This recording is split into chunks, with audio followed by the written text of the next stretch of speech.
جب ایک کمیونٹی ہر شعبے میں پیچھے رہ جائے، یہاں تک کہ اسی کمیونٹی کی ایک چھوٹی سی شاخ یعنی قادیانیت، آپ کہتے ہیں کہ وہ اچھی کارکردگی دکھا رہے ہیں، تو کیا آپ بالکل صحیح وجہ بتا سکتے ہیں کہ مسلمان ان تمام میدانوں میں کیوں پیچھے ہیں؟ بھائی میرا ایک سوال ہے، اس لیے مسلمان پیچھے کیوں ہے جب ہم جانتے ہیں کہ یہ ایک پیتھولوجیکل حالت ہے؟ میڈیا میں ہم پیچھے ہیں، صحافت میں، سائنس اور ٹیکنالوجی میں ہم پیچھے کیوں ہیں؟ کیا آپ جانتے ہیں بھائی ایک وقت میں ہم سب سے اوپر تھے؟ 8ویں سے 12ویں صدی تک اسے تاریک دور کہا جاتا تھا۔ تاریخ عمر کے طور پر اندھیرا کس کے لیے؟ یورپیوں کے لیے اندھیرا۔ آج کل میڈیا 8ویں سے 12ویں صدی کے تاریک دور کو پیش کرتا ہے۔ کون پیش کم ہے؟ میڈیا۔ یہ یورپیوں کے لیے اندھیرا تھا، وہ پیچھے گئے۔ دنیا پیچھے نہیں تھی۔ دنیا میں جتنا محدود علم عرب مسلمانوں کے پاس تھا، اس کے باوجود انہوں نے جتنی ترقی کی وہ حیران کن ہے۔ آپ جانتے ہیں 8ویں سے 12ویں صدی تک مسلمان سائنسدان بہت آگے تھے۔ اگر آپ سائنسی تاریخ جانتے ہیں تو آپ کو معلوم ہوگا کہ مسلمان کئی شعبوں میں بہت آگے تھے۔ خون کی گردش کو سب سے پہلے دریافت کرنے والے ابن نفیس تھے، جو قرآن کے نزول کے 600 سال بعد آئے۔ لیکن آج ہم صرف ولیم ہاروے کو جانتے ہیں۔ ولیم ہاروے نے ابن نفیس کے 400 سال بعد خون کی گردش کو بیان کیا، لیکن ابن نفیس کے بارے میں کوئی نہیں جانتا، سب ولیم ہاروے کو جانتے ہیں۔ میڈیا ان کے ہاتھ میں ہے۔ پھر آگے بڑھے تو دنیا کا نقشہ سب سے پہلے عرب الجغرافیہ دان الادریسی نے 1154 میں بنایا تھا۔ ریاضی میں بھی مسلمان بہت آگے تھے۔ صفر ہندوؤں سے سیکھا گیا تھا۔ عربوں نے صفر اور اعشاریہ دنیا کو متعارف کروایا۔ مثلثیات میں بھی مسلمان بہت آگے تھے۔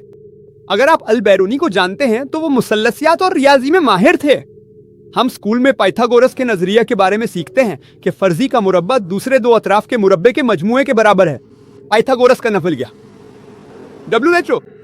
اسے کس نے دریافت کیا؟ ایک مسلمان الاپتوسی، ایک مسلمان اس نے اسے دریافت کیا۔ ہم پائتھاگورس کے نظریے کے بارے میں جانتے ہیں، ہم الاپتوسی کے بارے میں نہیں جانتے۔ ہم قصوروار ہیں، میڈیا ان کے ہاتھ میں ہے۔ اگر آپ الکندی کو جانتے ہیں، وہ طبیعیات اور ریاضی میں ماہر تھے۔ انہوں نے سب سے پہلے کہا کہ تمام قوانین مطلق نہیں ہیں، وہ نسبتی ہیں۔ تمام طبیعیاتی قوانین مطلق نہیں ہے۔ نیوٹن، گیلیلیو سب نے کہا کہ تمام طبیعیاتی قوانین مطلق ہیں۔ الکندی نے کہا نہیں، وہ نسبتی ہیں۔ یہ البرٹ آئنسٹائن تھے جنہوں نے بعد میں مزید تحقیق کی اور نظریہ اضافیت پیش کیا۔ ہم البرٹ آئنسٹائن کے بارے میں جانتے ہیں، اسی کو الکندی کے بارے میں معلوم نہیں۔ شاکر، محمد اور احمد یہ 3 بھائی تھے۔ انہوں نے بحیرہ احمر پر زاویہ ناپ کر زمین کا سطحی رقبہ معلوم کیا۔ جب لوگ سمجھتے تھے کہ دنیا چپٹی ہے، جس شخص نے سب سے پہلے الکوہل کشید کی ہمیں اسکول میں پڑھایا جاتا ہے جیبر دراصل جابر بن حیان ہے، جن کا نام لاطینی بنا دیا گیا تاکہ ان کی مسلم شناخت چھپ سکے۔ جابر سننے میں مغربی لگتا ہے۔ یابر، اگر ہم جابر کہیں تو ہمیں معلوم ہو جاتا ہے کہ وہ مسلمان ہے۔ جب ہم جبر کہتے ہیں تو ہم مغربی بن جاتے ہیں۔ جابر بن حیان کیمیا کے میدان میں ماہر تھے۔ انہوں نے الکوہل کشید کی اور لفظ الکوہل الغل سے آیا ہے، جس کا مطلب ہے ایک شیطانی روح۔ ہم اسکول میں پڑھتے ہیں جیبر جادر، اس نے صرف کیمیا پر 2000 تصانیف لکھی۔ علی ابن عباس طب کے میدان میں ماہر تھے۔ اگر آپ محمد زکریا رازی کے بارے میں جانتے ہیں، وہ بھی ماہر تھے۔ انہوں نے خسرا اور چیچک کے بارے میں لکھا۔ ان کی تحقیقات شاندار تھیں۔ ہم ابن سینا کو اویسینا کے نام سے جانتے ہیں۔ اویسینا کون ہے؟ علی ابن سینا اویسینا۔ اویسینا کا نام سن کر لگتا ہے جیسے کوئی مغربی ہو۔ علی ابن سینا کو مشرق کا ارسطو کہا جاتا ہے۔ تو میڈیا ان کے ہاتھ میں ہے۔ مسلمان بہت عظیم تھے، وہ طاقتور تھے۔ ہم سب سے اوپر تھے، ہم رہنمائی کرنے والے تھے۔ کیوں؟ کیونکہ ہم قرآن اور سنت کے قریب تھے۔ آج مسلمان زوال کا شکار ہے، میں کہہ رہا ہوں۔ اتر، آپ جانتے ہیں کیوں؟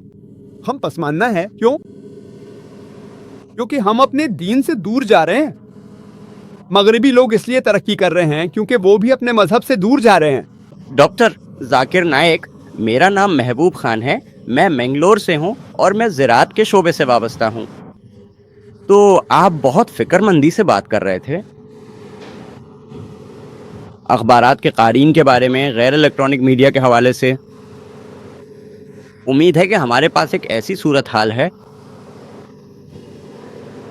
ہمارا تعلیمی نظام اتنا کمزور ہے کہ فطری طور پر ہم وہاں کسی بھی قسم کی قارئین کی توقع نہیں کر سکتے، اور جہاں تک انگریزی اخبارات کا تعلق ہے، بہت ہی کم انگریزی اخبارات ہیں جن کی بات کی جا سکتی ہے۔ 1992 میں مجھے یاد ہے کہ میں نے اسلامک وائس کی ایک کاپی اٹھائی تھی جس میں انہوں نے محمد اسد کی وفات کو نمایاں طور پر شائع کیا تھا، اور اس فیچر میں لکھا تھا کہ وہ آسٹریلیا میں پیدا ہوئے تھے۔ اگر کسی اخبار کی انتظامیہ جغرافیہ کے معاملے میں اتنی کمزور ہے کہ آسٹریلیا اور آسٹریا میں فرق نہیں کر سکتی، میرا مطلب ہے اگر ایسی صورتحال ہو تو آپ ایک غیر مسلم سے کیسے توقع کر سکتے ہیں کہ وہ اس اخبار کی قدر کرے؟ اور جو گرامر کی غلطیاں ہیں، معذرت چاہتا ہوں ڈاکٹر نائک، میرا سوال کی تعریف کے اندر نہیں آتا۔ آپ کو چند لمحے میرے ساتھ برداشت کرنا پڑے گا۔ براہ کرم کیا آپ اپنے اصل سوال پر آ سکتے ہیں؟ نہیں، پوری چیز، آج کا پورا لیکچر، میرا مطلب ہے جسے آپ کہتے ہیں اس کی کمی پر مرکوز ہے، جسے ہم ماس کمیونیکیشن کہتے ہیں۔ اور کیا ہم مسلمانوں میں تعلیم نہیں ہے؟ ہاں، میں آپ کا سوال سمجھ گیا ہوں بھائی نے اچھا سوال کیا ہے کہ آج مسلم امت میں ہمارے پاس مناسب تعلیم نہیں ہے اور نہ ہی صحیح تربیت وغیرہ ہے، اسی لیے میرا لیکچر اسی پر مبنی ہے۔ اسی وجہ سے میں یہ گفتگو کر رہا ہوں تاکہ لوگوں کو متاثر کیا جا سکے۔ ہو سکتا ہے یہاں کچھ فلاحی حضرات موجود ہوں یا کیسٹ دیکھیں جو اچھی تعلیم کا آغاز کریں، اور میں نے بچوں کے لیے اسلام پر ایک لیکچر دیا ہے جس میں دکھایا کہ اسکول کیسے شروع کیے جائیں۔ قرآن اور حدیث کی بنیاد پر آپ جدید دور میں اچھا اسکول کیسے قائم کر سکتے ہیں، جدید دنیا کا علم بھی ہو اور ساتھ ہی قرآن و حدیث کا بھی علم ہو۔ میں نے اس موضوع پر بھی لیکچر دیے۔ بھائی نے کہا کہ انہوں نے اسلامی آواز محمد اسد کو پڑھا ہے، وہ آسٹریا میں پیدا ہوئے تھے، یہ میں جانتا ہوں، لیکن غلطی سے انہوں نے آسٹریلیا لکھ دیا۔ وہ اس میں کیا فرق کر سکتے ہیں؟ آسٹریلیا اور آسٹریلیا میں صرف ایل کا اضافہ ہے، بس یہی فرق ہے۔ او بھائی، کیا آپ جانتے ہیں ٹائمز آف انڈیا کو بھارت کا سب سے بہترین اخبار سمجھا جاتا ہے؟ ٹھیک ہے، ٹائمز آف انڈیا، بھائی آپ جانتے ہیں یا نہیں؟ انگریزی میں ٹائمز آف انڈیا کو بہترین میں سے ایک سمجھا جاتا ہے، صحیح یا غلط؟ میں اس کی تعریف کرتا ہوں۔ کیا آپ جانتے ہیں مجھے پہلے صفحے پہ کم از کم 20 غلطیاں نظر آتی ہیں؟ میں آپ کو بتاتا ہوں، کم از کم 20 غلطیاں، کم از کم 20 غلطیاں۔ غلطی کا پتہ لگانے کے لیے انسان کی تربیت ہونی چاہیے، میں جانتا ہوں۔ حتیٰ کہ ٹائمز آف انڈیا میں بھی صرف پہلے صفحے پر ہی کم از کم آپ کو یا تو سپیسنگ کی غلطی ملے گی، یا کوما کی غلطی، یا گرامر کی غلطی، اور ٹائمز آف انڈیا میں بہترین لوگ ہیں۔ ہفتہ وار اور ماہانہ اخبار میں آپ کو کم غلطیاں ملتی ہیں، میں جانتا ہوں۔ اس کا یہ مطلب نہیں کہ میں اسلامک وائس کی حمایت کر رہا ہوں، میں حمایت نہیں کر رہا۔ جو میں آپ کو بتا رہا ہوں، الحمدللہ جو بھی اس کے پاس محدود وسائل ہیں، کم از کم وہ کچھ کر رہا ہے۔ آپ کو کہنا چاہیے میں ایک اخبار شروع کروں گا انشاءاللہ، اس میں کوئی غلطی نہیں ہوگی۔ ہم مسلمانوں کی عادت ہے دوسروں پر انگلیاں اٹھانا، وہ یہ نہیں کر رہا۔ بھائی میں آپ پر الزام نہیں لگا رہا، میں صرف مسلمانوں کا نقطہ نظر بیان کر رہا ہوں۔ میں یہ نہیں کہہ رہا کہ آپ الزام لگا رہے ہیں۔ ہمیں کیا کرنا چاہیے؟ ہمیں کہنا چاہیے ٹھیک ہے میں اسلامک وائس سے بہتر اخبار شروع کروں گا، الحمدللہ، کوئی مسئلہ نہیں۔ لیکن اگر آپ نہیں کر سکتے تو کم از کم اس اخبار کی حمایت کریں۔ ہمیں ایک دوسرے کی ٹانگ نہیں کھینچنی چاہیے۔ جو ہم کر رہے ہیں، مسلمان زیادہ وقت ضائع کر رہے ہیں۔ اگر مجھے ایک اخبار چاہیے تو آپ کو چاہیے کہ اس اخبار کی حمایت کریں، اور پھر ہم ایک نیا اخبار بنائیں گے۔ ہم IRF میں ہم دوسری دعوتی تنظیموں کی حمایت کرتے ہیں۔ ہم یہ نہیں کہتے کہ او یہ دعوت اسلامی غلط ہے، میں اسے نیچے گرا دوں گا، یہ سلفی تنظیم غلط ہے۔ ہر ایک کی دعوت کے کام میں حمایت کریں، کیونکہ وہ اللہ سبحانہ و تعالیٰ کی رضا کے لیے کر رہے ہیں۔ تمام تنظیموں کی حمایت کریں، جو بھی آ رہی ہیں ان کی حمایت کریں، اور آپ بھی کریں۔ ٹانگیں نہ کھینچیں، صرف غیر جانبدار رہیں، یہی کافی ہے۔ لیکن مسلمان تنظیمیں ایک دوسرے کی ٹانگ کھینچ رہی ہیں۔ یہ تنظیم میں اس کی ٹانگ کھینچنا چاہتا ہوں تاکہ لوگ سمجھے کہ میں سب سے بہتر ہوں۔ آپ کب سب سے بہتر ہو ہیل؟ جب آپ سب کی حمایت کریں گے تو اللہ آپ کی مدد کرے گا۔ اللہ کی مدد ہی سب سے بہتر ہے، اور میں متفق ہوں کہ آج ہمیں بنیادی تعلیم کی اشد ضرورت ہے۔ آج ہمارے پاس کتنے ادارے ہیں جنہیں ہم تعلیم کے میدان میں بہترین کہہ سکتے ہیں۔ اگر مجھے اپنے بیٹے کو بھیجنا ہو جو اب تقریباً 4 سال کا ہے، تو مجھے شک ہے کہ میں اسے کسی مسلم اسکول میں بھیجوں گا یا نہیں۔ ہمارے پاس بمبئی میں مسلم سکولز ہیں، لیکن تعلیم کا معیار انتہائی خراب ہے۔ مجھے یہ کہتے ہوئے افسوس ہو رہا ہے، مجھے افسوس ہے کہ میں یہ کہہ رہا ہوں، میں ان لوگوں کو جانتا ہوں، وہ ادارے میں اچھے لوگ ہو سکتے ہیں، لیکن اگر آپ ان کا موازنہ مشنری سکولوں سے کریں تو ان کی تعلیم کا معیار کہیں زیادہ ہے۔ ہم کیا کریں؟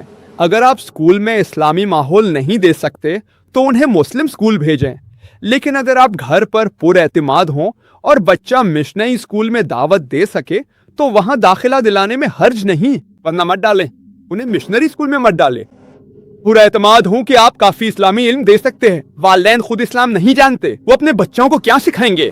اگر آپ اتنے پر اعتماد ہیں کہ آپ اپنے بچے کو اسلام کے بارے میں اچھی تربیت دے سکتے ہیں اور وہ اسکول میں دعوت بھی دے سکتا ہے تو مجھے کوئی اعتراض نہیں اگر وہ مشنری اسکول جائے، ورنہ اسے مسلم اسکول میں نہ ہے۔ چاہے مسلم اسکول کا معیار کم ہو، کم از کم ایمان تو محفوظ رہے گا، ورنہ وہ ڈاکٹر بن کر اسلام سے بہت دور چلا جائے گا، وہ کیا استعمال کرے گا؟ تو بھائی اب ہمیں ایسی اداروں کی ضرورت ہے جو تعلیم میں بہترین ہوں، جدید تعلیم کے ساتھ ساتھ دین بھی اکٹھے سکھائیں۔ بدقسمتی سے ہمارے ہاں ایک تقسیم ہے، دینی مدارس الگ قرآن پڑھاتے ہیں اور جو جدید تعلیم دیتے ہیں وہ الگ ہیں۔ قرآن بھی تو جدید ہے، ہمیں دونوں کے درمیان بہترین توازن کی ضرورت ہے، دونوں کو ایک ساتھ پائیں۔ دنیا میں بہت کم ایسے ادارے ہیں جو دونوں کو ایک ساتھ پڑھاتے ہیں، اسلامی اقدار، قرآن، حدیث، شریعت اور وہ تعلیم جو ہم سائنس اور ٹیکنالوجی وغیرہ میں حاصل کرتے ہیں۔ اگر ہمارے پاس یہ سب ہو اور پھر اگر ہم اپنے لوگوں کو اس میدان میں بھی بہترین بنا دیں، انشاءاللہ یہ مسئلہ نہیں رہے گا۔ اور ہمیں اپنے لوگوں کو یہ بھی سکھانا ہے کہ پروف ریڈنگ کیسے کی جاتی ہے، غلطی نکالنے کی تکنیک کیا ہے۔ صحافت میں غلطی نکالنا ایک فن ہے، اس شعبے میں جتنا تجربہ ہوگا اتنا ہی بہتر پیپر تیار ہوگا۔ امید ہے آپ کو جواب مل گیا ہوگا۔ السلام علیکم ورحمۃ اللہ وبرکاتہ۔ جی خوش آمدید دوستو، امید کرتا ہوں ویڈیو آپ نے پوری دیکھی ہوگی اور آپ کو پسند بھی آئی ہوگی۔ بھائیو دوستو، اس دنیا میں ایسے بہت سارے پیشے ہیں جو کہ عورت جو ہے نا وہ کر سکتی ہے، لیکن عورت کے لیے ضروری کیا ہے؟ وہ ہے پردہ، کیونکہ عورت ایک نازک صفت والی ہوتی ہے۔ اسی طرح اللہ تعالیٰ قرآن میں فرماتے ہیں وَقُلْ لِلْمُؤْمِنَاتِ يَغْضُضْنَ مِنْ أَبْصَارِهِنَّ وَيَحْفَظْنَ فُرُوجَهُنَّ وَلَا يُبْدِينَ زِينَتَهُنَّ إِلَّا مَا ظَهَرَ مِنْهَا وَلْيَضْرِبْنَ بِخُمُرِهِنَّ عَلَى جُيُوبِهِنَّ، اور اسی طرح دوسری جگہ ارشاد ہے وَلَا يُبْدِينَ زِينَتَهُنَّ إِلَّا لِبُعُولَتِهِنَّ أَوْ آبَائِهِنَّ، یعنی سورۃ النور کی جو آیات ہے اس میں اللہ تعالیٰ نے تفصیلاً بیان کر دی ہے کہ عورت کس کے سامنے اپنا زینت پیش کر سکتی ہے اور کس کے سامنے اپنا زینت نہیں پیش کر سکتی۔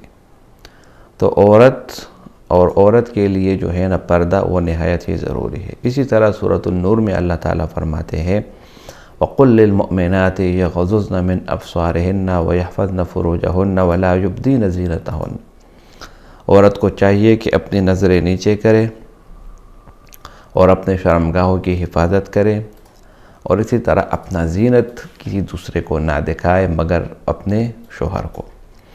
تو عورت کو اللہ تعالیٰ نے جو مقام دیا ہے وہ بالکل ایسا مقام اس کو دیا ہے کہ عورت کے لیے جو ہے نا پردہ ضروری ہے۔ اسی طرح اسلام سے پہلے عورت کی تذلیل بہت زیادہ ہوتی تھی، عورت جو لڑکی جب پیدا ہو جاتی تو اس کو زندہ دفن کر دیا جاتا، اسی طرح عورت کے کوئی حقوق مقرر نہ تھی، اور اسی طرح عورت کو جو ہے نا بکریوں کی طرح کاٹ دیا جاتا، تو کہ بالکل ایک جہالت والی بات تھی۔